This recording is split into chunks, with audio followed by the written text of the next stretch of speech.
তারতিলুল কুরআন ফাউন্ডেশনের সকল দর্শক শ্রোতা মণ্ডলীদেরকে আন্তরিক মোবারকবাদ ধন্যবাদ জানিয়ে আজকে চলমান প্রেক্ষাপট পরিস্থিতিতে যে পার্বত্য অঞ্চলের যে বিষয়টা সেটা আমাদের সকলের দৃষ্টিগোচর।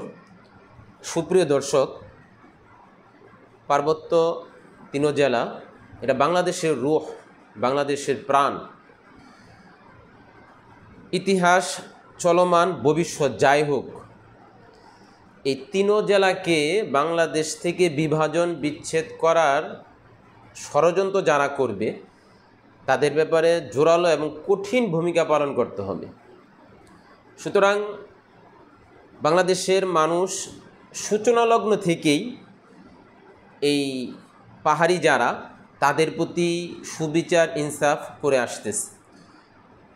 এই সুবিচার ইনসাফের একটা দৃষ্টান্ত 5ই আগস্টের পরে যেই অন্তর্বর্তীকালীন সরকার গঠন করা হয়, এই 16-17 জন উপদেষ্টার মধ্যে তাদের একজন প্রতিনিধি রাখা হয়, উপদেষ্টা সুপ্রদীপ চাকমা।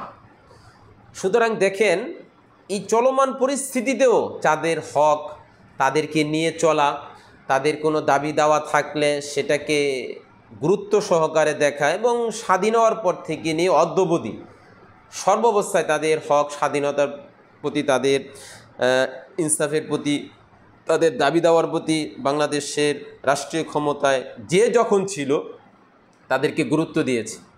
এই অন্তর্বর্তীকালীন সরকারের মধ্যে তাদের একজন উপদেষ্টা রাখা হয়েছে, যেখানে সারা বাংলাদেশের ওলামায়ে কেরাম থেকে মাত্র একজন আলেমকে অন্তর্বর্তীকালীন সরকারের উপদেষ্টা পদে রাখা হয়েছে। তাহলে দেখেন তাদের হকটাকে কিভাবে বাদ দেওয়া হলো। তাদের কিছু দাবি দেওয়ার মধ্যে একটা দাবি দেওয়া যে কিছু মানুষ পাহাড়ি নারীদেরকে পাহাড়ি মাল বলে। এটা অত্যন্ত দুঃখজনক কথা।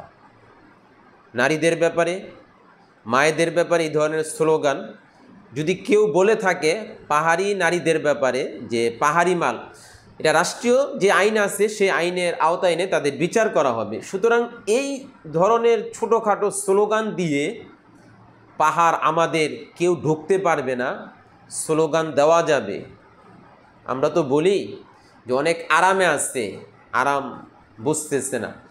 পাহাড়িরা অনেক আরাম আছে, আরাম বুঝতেছে না। যদি আরাম না বুঝে আসে তাহলে 5ই আগস্টে যারা ক্ষমতা ছাড়ছে তাদের দিকে তাকাও।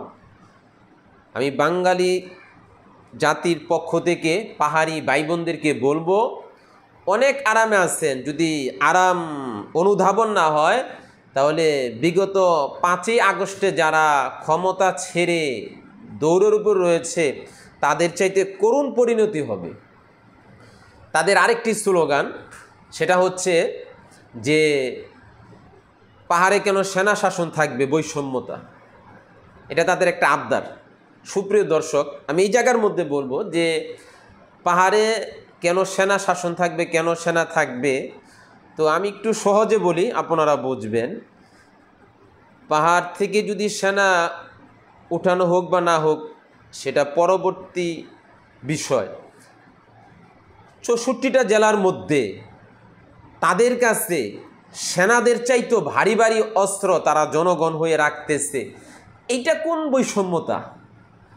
64 জেলার বাকি 61 জেলার কোন জনগণের কাছে যে সেনাদের চাইতেও ভারী ভারী অস্ত্র নিয়ে আমাদের 61 জেলার সাধারণ নাগরিক ঘোরাফেরা করতেছে বা অস্ত্রের মহড়া দিচ্ছে?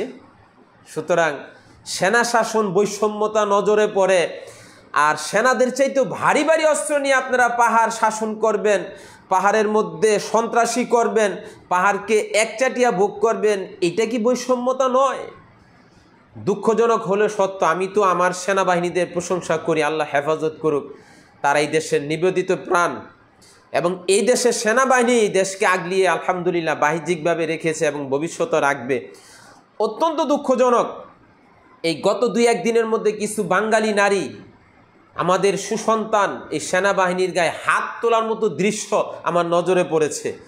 আমরা পরিষ্কার ভাষায় বলতে চাই, যদি এই ধরনের অপ্রীতিকর ঘটনা সেনাদের সাথে করা হয়, আমাদের সেনা ভাইয়েরা তো মাইকিং করে সর্বোচ্চ শালীনতার সাথে, সর্বোচ্চ ভদ্রতার সাথে তাদের প্রতি আচার আচরণ করতেছেন। যদি আমাদের সেনাদের উপর আঘাত করা হয় তাহলে গোটা বাঙালি জাতির পক্ষ থেকে 1971 সালের হাতিয়ার এবং 2024 সালের 5ই আগস্টের হাতিয়ার আবার গর্জে উঠবে ইনশাআল্লাহ। সুতরাং পাহাড়ি ভাইদের প্রতি, বোনদের প্রতি আমার নিবেদিত অনুরোধ, যদি এই তারতিলুল কোরআন ফাউন্ডেশনের পেজ যদি আপনারা পেয়ে থাকেন তাদের কাছে পৌঁছান। সুতরাং আমাদের দেশের রত্ন গর্ব সেনাদের সাথে বেয়াদবি, একজন সেনার উপর আঘাত গোটা বাঙালি জাতি বরদাস্ত করবে না। যদি এর চাইতে বেশি গণ অভ্যুত্থানের প্রয়োজন হয় তাহলে গণ অভ্যুত্থান ঘটিয়ে তাদেরকে ঠান্ডা করতে হবে। সুতরাং আপনাদের কোনো যদি দাবি দাওয়া থাকে, বাস্তবতা হচ্ছে এখনও ওই তিনও পাহাড়ি অঞ্চলে তাদের একক একটা আধিপত্য চলতেছে। গাড়ি গেলে সেগুলোর ট্যাক্স, কোনো মালামাল গেলে তাদের মধ্যে যে সমস্ত দল উপদল আছে তাদের মধ্যে সেই দলে উপদলে ট্যাক্স দিয়া এরপরে মাল এক স্থান থেকে আরেক স্থানে নিতে হয়। এখন পর্যন্ত তারা একক আধিপত্য বিস্তার করে রেখেছে। এটা কি বৈষম্যতা নয়? এখনও পাহাড়ের বাঙালি যারা তাদের উপর অমানবিক নির্যাতন চালানো হয়, এটা কি বৈষম্যতা নয়? সুতরাং আমরা আজকের এতটুকু বলতে চাই, যদি পাহাড়ের মধ্যে আবার বিশৃঙ্খলা করার সৃষ্টি করা হয় তাহলে সুখে আছেন ভুলে যাবেন, চতুর্দিক থেকে আপনাদেরকে পাকড়াও করা হবে, ধরা হবে। আর এই তিনও পার্বত্য অঞ্চল বাংলাদেশ থেকে 1 ইঞ্চি পরিমাণ বিচ্ছেদ হবে না ইনশাআল্লাহ। সেন্ট মার্টিন দ্বীপ সহকারে বাংলাদেশের ছিল, আছে, কিয়ামত পর্যন্ত থাকবে, যতদিন পর্যন্ত পৃথিবী থাকে। কোনো শকুন যদি বাংলার এক খণ্ড ভূখণ্ডের 1% যাররা বিন্দু পরিমাণ জায়গার উপর যদি বদনজর কুনজর দেয়, সেই চোখ তুলে ফেলা হবে ইনশাআল্লাহ। আল্লাহ আমাদেরকে সত্যতাকে, বাস্তবতাকে উপলব্ধি করে ইনশাআল্লাহ সেইভাবে আবদার করার তৌফিক দান করুক। এবং সর্বশেষ এই কথা বলবো, আপনারা যারা পাহাড়ি আমাদের এই দেশের নাগরিক, যদি আপনাদের কোনো দাবি দাওয়া থাকে, বর্তমান অন্তর্বর্তীকালীন সরকারের দায়িত্বে যারা রয়েছেন তাদের সাথে আলোচনা করুন।